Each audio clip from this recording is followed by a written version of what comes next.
Why do so many riders get fixed ideas that their brand is the best and all the others suck? Or they are deeply hurt if someone mentions their bike has a known issue.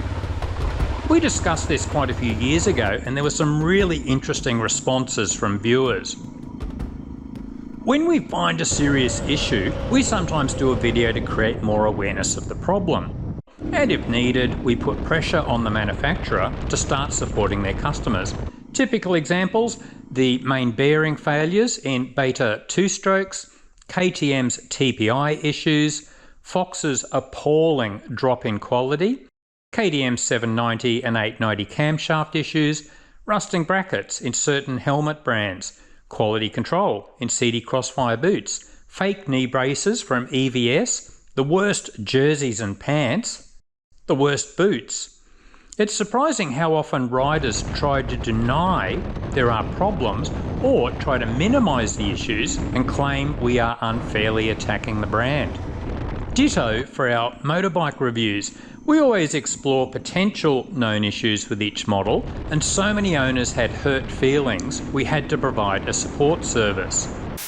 Have your feelings been hurt by one of our videos? Here are our first aid suggestions. Lie down, try not to cry, cry a lot.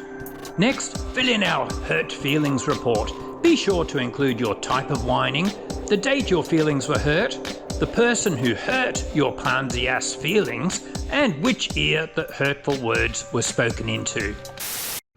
Of course, this loyalty can extend way past just a particular brand.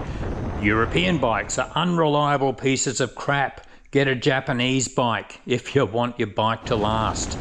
Or the European crowd will say Japanese bikes might be more reliable, but they are bland, boring, and don't inspire passion when you ride them. And there's always the old 2-stroke versus 4-stroke debate in the dirt riding community. Does brand loyalty make sense? If it's based on hard data, probably. For many of us, I suspect it's the opposite. When we choose a bike, we like to think it's a logical process, but advertising executives know how to play us. That's why there is an advertising industry. The latest craze is to get pro riders on big heavy adventure bikes and do crazy stunts. Ride the Pan America like a dirt bike, Pol Tarez on the Tenere 700, and of course Tony Bow on the Africa Twin. Deep down we know we will never ride like that, and there's always a secret hope that a particular brand of bike, riding gear or energy drink will be a substitute for lack of talent and turn us into a pro rider. Manufacturers love brand loyalty as it's based on emotions rather than cold hard facts.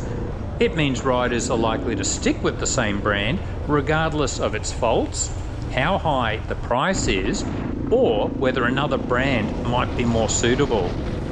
Every week, viewers ask me to recommend which bike would suit them, and I just say the same thing over and over. If you're a relatively new rider, the main concerns will just be basics like seat height, overall weight, and what sort of riding you plan to do. Once you have decided that, you will have a few bikes to choose from. Generally, they will all be fine. If you can't decide, just pick the colour you like best. And remember, it's 80% the rider, only 20% the bike. So focus on learning to ride better instead of marginal differences between the brands. The manufacturers know that a lot of riders have serious amounts of cash to spend, so they work really hard to convince us that we need to spend huge amounts of money to look good and ride like a champion. Spend more time worrying about your technique and skill development than what you are putting between your legs. And remember, expensive bikes can be harder to ride. I hear so many riders say they started on a huge adventure bike that cost them a fortune. Then they eventually saw the light and moved to something cheaper and much lighter. Immediately, they enjoyed adventure riding so much more. And they admitted they got carried away and assumed a certain brand would ensure enjoyable adventure riding. I know some riders have plenty of cash and love riding a brand others can't afford.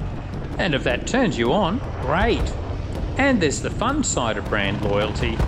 My riding buddies love trashing each other's bikes. It's always good for a laugh, but deep down we know there is rarely much truth to the criticisms. So what do you guys think? Do you have a favourite brand, and why? What sort of things matter to you when choosing your next bike? Does brand loyalty matter to you?